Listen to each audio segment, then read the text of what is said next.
For their own security and the security of your business, employees should protect their personal and business information online. Personal and business information includes private or confidential details like full names, social insurance numbers, email and phone numbers, addresses, banking and other account information, and passwords.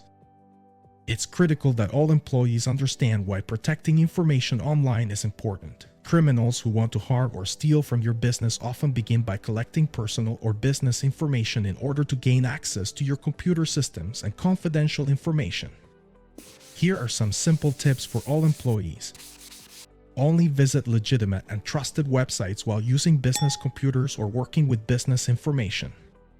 Before providing personal information to anyone, verify that they are a trusted source. For example, a bank would not send out personal inquiries by email, so a call to the actual bank might be advised if such an email were received. Oh no. If someone is seeking your personal information, ask why the information is required.